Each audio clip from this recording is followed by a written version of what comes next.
Rolls Royce दुनिया भर में अपनी लग्जरी कारों के लिए मशहूर रहा है। इस कंपनी की स्थापना सन 1904 में चार्ल्स और हेनरी रॉयल्स ने की थी। इन दोनों ने एक साथ मिलकर कारों का निर्माण और बिक्री शुरू की, जिसके बाद कंपनी का नाम रोल्स रॉयस पड़ा। सन 1920 में दुनिया के नक्शे पर ब्रिटेन का परचम बुलंद था और साथ ही ब्रिटेन की सबसे मशहूर कार निर्माता कंपनी रोल्स रॉयस का भी खासा रुतबा हुआ करता था। लेकिन एक भारतीय राजा की शान में गुस्ताखी उस वक्त की दुनिया की सबसे बड़ी कार कंपनी को भारी पड़ी, जिसके बदले में इस कंपनी की न केवल किरकिरी हुई बल्कि उन्हें लिखित में माफी भी मांगनी पड़ी। ये वक्त था सन 1920 का, जब इंग्लैंड की सड़कों पर अलवर के महाराजा जयसिंह प्रभाकर घूम रहे थे। बदन पर अंग्रेजी लिबास था और रंगत भारतीय की। ऐसे ही घूमते हुए उनकी नजर रोल्स रॉयस के शोरूम पर पड़ी। उत्सुकतावश वो शोरूम में दाखिल हो गए और वहां पर मौजूद गाड़ियों की फीचर्स और कीमत के बारे में जानने के लिए सेल्समैन से बात करने लगे। साधारण वेशभूषा और एक भारतीय चेहरे को देखकर उस सेल्समैन ने राजा जयसिंह को ऊपर से नीचे तक देखा और उन्हें शोरूम से बाहर निकाल दिया। शायद उस वक्त सेल्समैन के दिमाग पर ब्रिटेनी हुकूमत का नशा रहा होगा, जो एक भारतीय चेहरे के पीछे छिपे महाराज को न पहचान सका।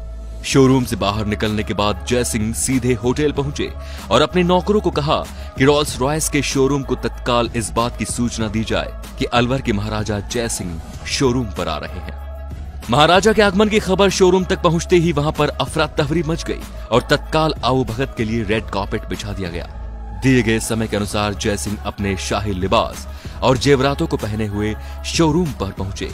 बेशक उनकी मुलाकात उस सेल्समैन से भी हुई थी, लेकिन उन्होंने बस शोरूम में मौजूद कारों के बारे में पूछताछ की। उस वक्त शोरूम में केवल 6 कारें मौजूद थी। जयसिंह ने सभी 6 कारें तत्काल खरीद ली और उनकी कीमत नकद और जेवरात में चुकाई। जयसिंह ने कारों की कीमत के साथ साथ उनकी डिलीवरी चार्जेस का भी बखूबी भुगतान किया। कारों को खरीदने के बाद महाराजा जयसिंह वापस अपने वतन लौट चुके थे।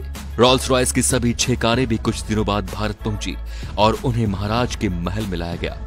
उस दौर में रोल्स रॉयस की कारें शाही शान की पहचान हुआ करती थी, लेकिन जयसिंह के जहन में अभी भी अपनी बेइज्जती का घाव ताजा था। उन्होंने उन सभी कारों को शहर का कचरा साफ करने के लिए म्युनिसिपैलिटीज के हवाले कर दिया और हर रोज ये कारें शहर का कचरा उठाने लगी।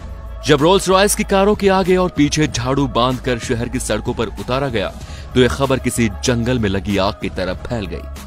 बेशक इसमें वक्त लगा होगा, लेकिन इसकी तपिश ब्रिटेन तक भी पहुंची। रोल्स रॉयस की कारें, जिनकी छवि उस वक्त की सबसे शाही कारों में से थी, उससे भारत में एक राजा शहर की सड़कें साफ करवा रहा था। इस खबर से रोल्स रॉयस की छवि भी धूमिल हो गई और बाजार में भी उसे तगड़ा झटका लगा।